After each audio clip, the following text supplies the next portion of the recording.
Welcome back, or welcome if you're just joining us. It's the France 24 debate. We're hot on the heels of news of a cross-border skirmish between Turkey and militants in an area controlled by ISIS. Just the latest fallout from Monday's bomb blast in the Turkish border town of Suruc. And as we were saying with our guest before the break, it's been a bit of a three-way fight this week. We're talking about it with Suat Kiniklioglu, former member of parliament, a columnist who is in Ankara, joining us from Istanbul, Talha Koze, who teaches at Istanbul University, and a researcher at the Turkish think tank SETA, and here in the studio, reporter Ayşegül Sert, and French journalist Alan Caval, who is also with us. Welcome back to all of you. After the murder that we were talking about before the break of those two policemen Wednesday in a border town, some 160 kilometers from Suruc, the government reacting in an angry fashion.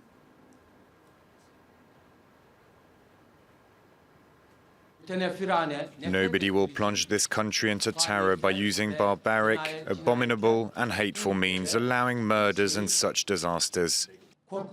Union and national unity will be stronger, whatever the price.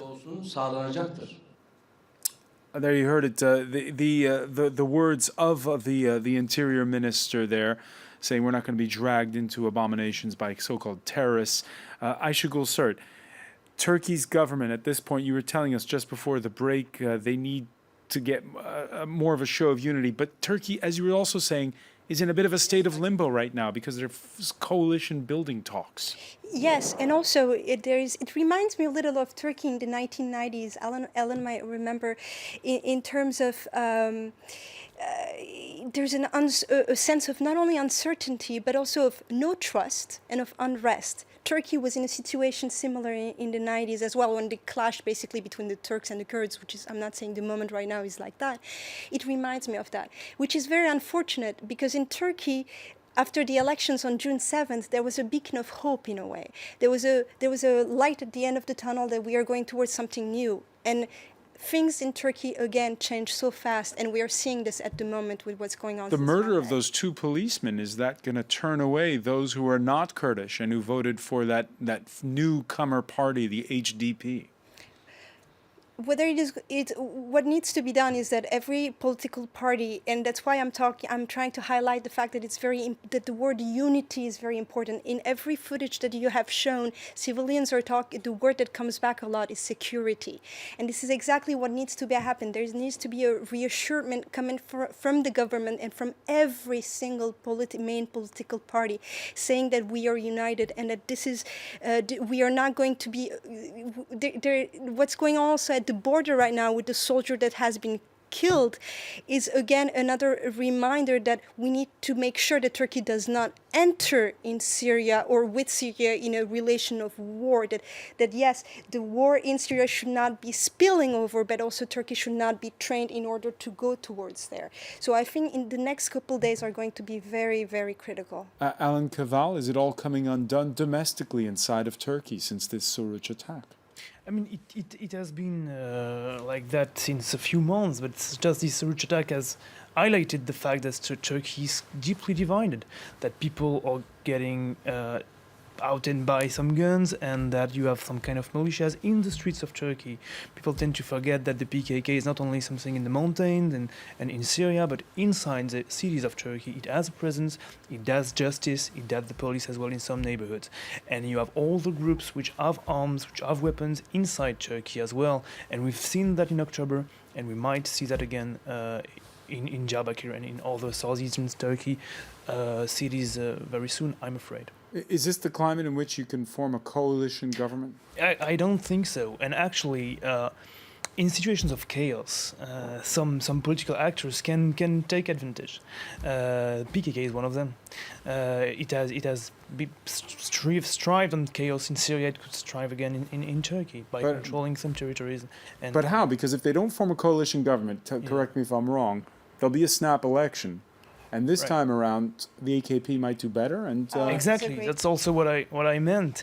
But if the AKP does better, I mean, on the field, the Turkish state is not the only player in southeastern Turkey. I mean, in Turkish Kurdistan or northern Kurdistan, as they call it. PKK is strong there, and it is stronger than it has never been. I mean, if you look at the election results from the last elections, the PKK has convinced, after Kobani, all the conservative, anti-PKK Kurdish to vote for the HDP. And this was out of nationalism. So the Kurdish nationalism is stronger than before. All right. Gentlemen, if I may say, I think if let's say there's no coalition and the earliest time by which there could be elections in Turkey would be end of November. We're talking about 22nd and 24th of November. I don't think that the AKP will be coming out of it in a brighter Really? under a brighter light. And I'll tell you exactly why. Because the Turkish population, after 13 years, in a way, has said enough. Now, if after the June 7th elections, when you go back to the same people just after a couple months and all these events happening, and you ask them again to vote, they're not going in a couple months to give more trust to AKP. Yeah, but they will want some kind of stability. They will want, I mean, some kind of one winner. They don't want you to be in a situation where there is no government and when this kind of chaos will last. Let's talk about it in November. Talha Koze, do you agree? Well, I don't exactly agree. I mean, the election results reflect Turkish people's view that that's enough. But again, AK Party was the strongest party, and they are, in comparison to other parties, AK Party still seems more ready to elections in comparison to the rest. The others do not want elections. So especially Republican People's Party, Kılıçdaroğlu seems to be closer to coalition, and HDP and MHP, they also don't want early elections. So at this moment, we know that there is not a strong, structural change that will change the Yes, but does result. President Erdogan want to form a coalition government? Erdogan thinks that a coalition government is not sustainable in the long term. So his preference is a strong government that will last a little bit longer. So that's why I don't think at this moment he is too close to coalition government. Suat Keniklioglu, right now, the deadlock, the gridlock in the parliament where you are in Ankara, how is it affecting the situation at the border?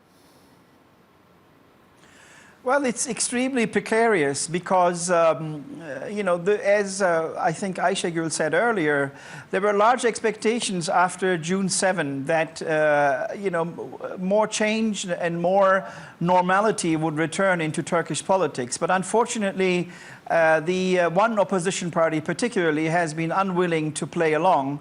And I think now Turkey seems to be heading towards early elections.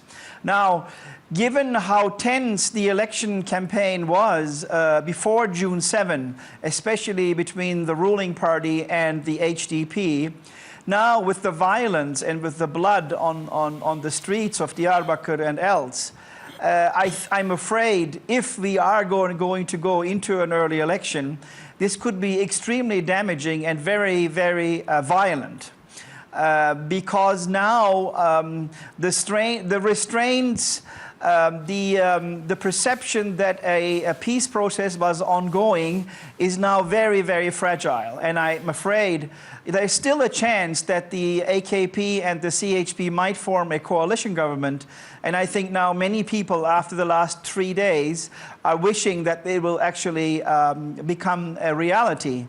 But if it does not, and if Turkey will head into early elections, I think Turkey will experience one of the most unstable and, I'm afraid, violent political periods in its recent history. Because what has been happening in the last 3 days is showing that the HDP, who is now representing most of Turkey's Kurds, is impatient and it has difficulty in also controlling more of its youth branches, and also the PKK, who seems to be more eager to fight against the Turkish state again. So add on to this ISIS, the border, what's happening in Iraq and Syria. I mean, this is a nightmare scenario to go into an election. I hope that the AKP and CHP will show the political maturity to find a political platform to work on a coalition government that will, at least a year or two,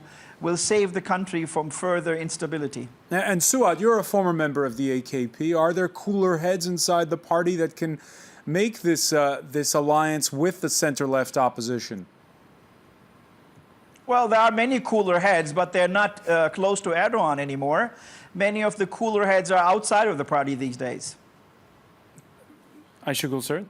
Well, also to add on to something that Suat said, he talked about the political violence, but also there's the aspect of economy in terms of if we do go, as he said, in this nightmare scenario of an imbalance and of a uncertainty in terms of politics, we're also going towards an economic balance, which we've seen a little before the elections. And after the elections, yes, AKP has won, was the #1 in a way, political party that has surged from these elections, but also it's the first time that they need to do a coalition. So, but the economy also is at risk right now in Turkey. And so when you took into balance the insecurity plus the economic instability that could go hand in hand, I agree with Suat, this could be a nightmare scenario for Turkey. All right, accusing the government, by the way, of complicity with ISIS has been done by the PKK, not just the PKK.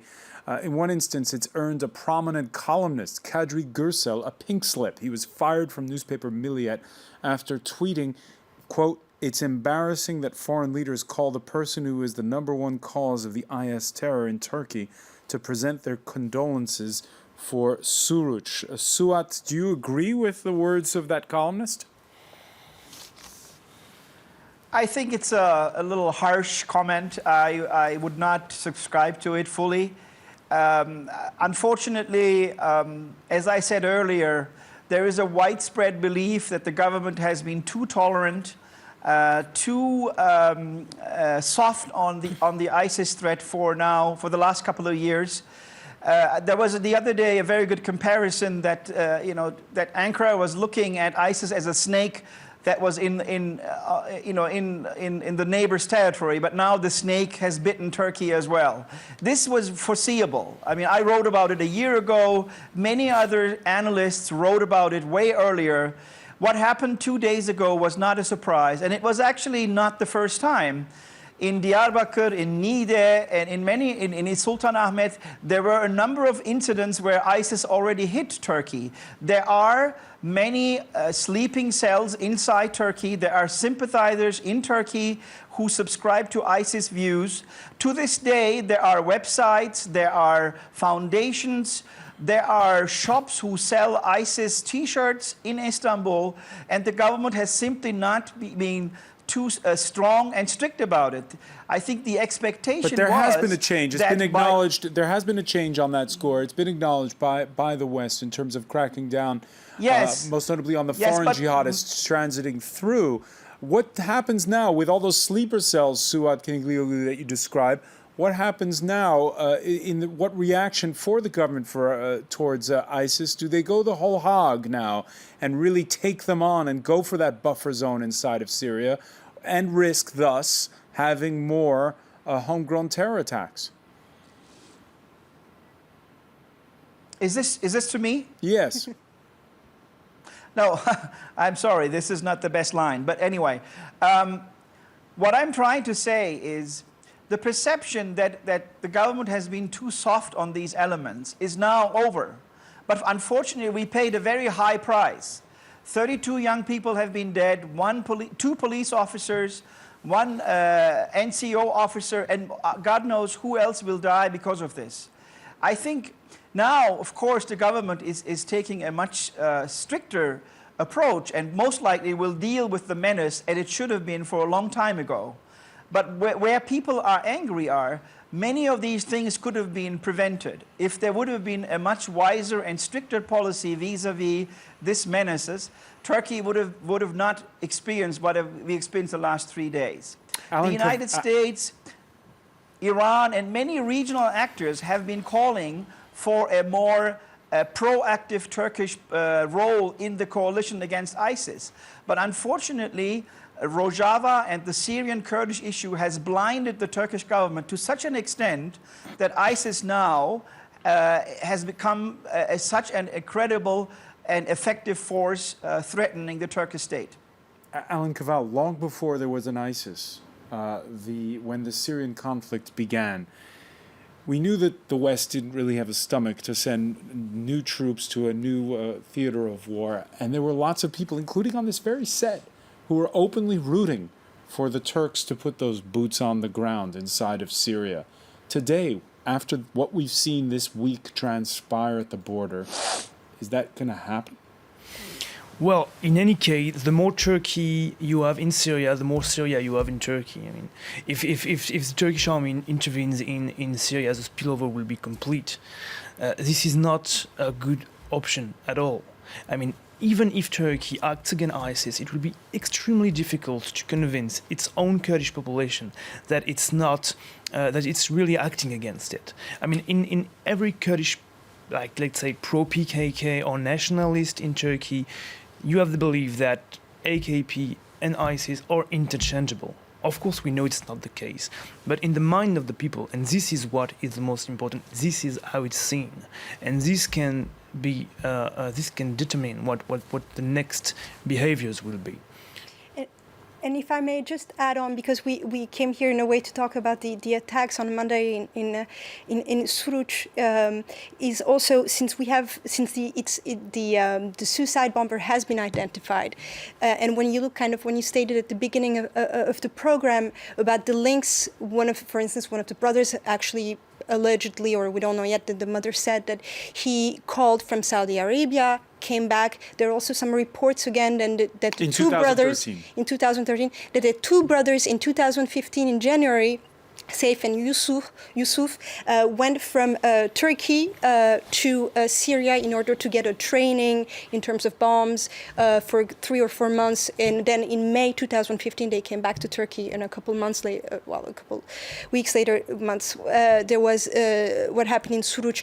It's also it needs to be noted, this connection, this flux, this entry exits between Turkey, the link with Saudi Arabia, with Syria, that needs to be notified. These Turkish or Kurdish kids don't just learn at the back of their room how to make a bomb. There is more to it. There's a network behind them, and Ayşegül, you probably feel this from several ends, because you shuttle between Turkey and here in Europe and in the United States. These secret expectations Turkey can do maybe the fighting for the West. Do you often get that? You know, maybe the West should do its own fighting a little bit too, because the West is relying on the Kurds in Iraq, on the Peshmergas in order to do the fighting. It's relying on Turkey in order to do the fighting. So maybe there needs to be less expectations and more talks. I mean, a couple of weeks ago, there was the former general, American general in Turkey, and there's been more talks about Incirlik, like you mentioned as well. So there's clearly going to be more talks about how Turkey can have a more substantial, you talked about sufficient, and I agree with this, role in fighting ISIS. All right, many thanks, Ayşegül Sert. I want to thank as well Alan Kaval, Suat Kiniklioglu. Also want to thank Talha Klozip for joining us from Istanbul. Stay with us, though. Our Media Watch segment is next.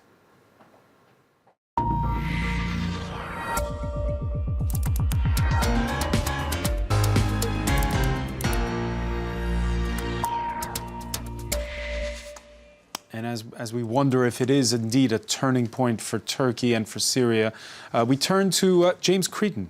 That's right. A certain amount online, Francois, about, well, in terms of the media aspect of the story, the censorship of Twitter, because of the sensitive nature of the material that was circulating on social media. It was blocked for a couple of hours again on Wednesday. That's right. So on Twitter, obviously, people talking about that aspect of things. You have various images denoting the fact that there was a degree of censorship. Le Monde's analysis of this is that it was, of course, to prevent images of the suicide attack from circulating. You can debate the pros and the cons of that, but perhaps it was also to prevent criticism of the government's deficiencies in preventing or in counter-terrorism, which could then lead to protests. So that seems to have been a second motivation, according to Le Monde's analysis. Twitter blocked for just a couple of hours. What do you make of it, Ayşegül? I think it's ridiculous. This reflects that the Turkish government keeps putting bans on the media of what stories it can do, of putting Twitter, Facebook, YouTube on hold for a couple hours. If this is the way to democracy, Turkey is not on the right path. And indeed, some have been kind of linking to articles over the last couple of years where this has happened. For example, just in April of this year, Twitter was essentially ordered to remove photos of a slain prosecutor. And at each time, of course, it is sensitive material, and it does raise the debate on each occasion about full media freedom or whether there should be restrictions on certain sensitive material. This is an article in Politico from March of 2014 when YouTube had a video allegedly revealing top-level Turkish officials weighing up reasons for a possible attack on Syrian militants. That too was, YouTube was taken offline, and any linked material to it was also banned. And of course, the Taksim Square protests or the Gezi Park protests in 2013 saw Twitter being seen as enemy number one. Indeed, Recep Erdogan said that it was the worst menace to society at the time, and some 25 Twitter users were actually detained by the police at the time. So certainly there has been a crackdown on the use of social media, which is seen as a tool that can be used by dissidents or opponents. Alan Cavell, right now, as we were describing it earlier, this sort of strange political limbo in Turkey because there's this coalition government building process. What is the relationship with the media? How do you sense it right now? Well, the relationship with the media, it's difficult to say because you have media which are pro-government, of course. I mean, the media scene is extremely divided itself. But, of course, among the, let's say, liberal or opposition media, there have been a strong resentment and many people fired for a few years now by this government, and it's ongoing. So even the media scene is as divided as Turkey is. So it's just a sign that this country is at risk. We're in a polarized nation. Indeed, and of course references as well across the Turkish media and international media of the columnist who was actually fired because of a tweet that was critical of Erdogan. I think you were mentioning that earlier, Francois. He essentially said that people presenting their condolences, or international heads of state presenting their condolences for this attack to Recep Erdogan is, well, he didn't specifically name Recep Erdogan, but it was clear that that's who he was talking about, is odd, seeing as he is the most responsible person for Islamic State terrorism in Turkey. So obviously a very incendiary comment, and it seems that that comment in this tweet here had political consequences very quickly for him. And this is an article that you flagged earlier, Francois, in Hurriyet Daily News. 10 issues that the Turkish media essentially are banned from reporting on. And one of those issues, of course, is graft and political, I suppose, corruption to an extent in the ruling party. So certainly it is a complex picture for Turkey's media at the moment. In not just terrorism, but other issues as well. Like graft. Indeed. Many thanks, James Creedon. Thanks, Francois. I want to thank our panel once again. Thank you for joining us here in the France 24 debate.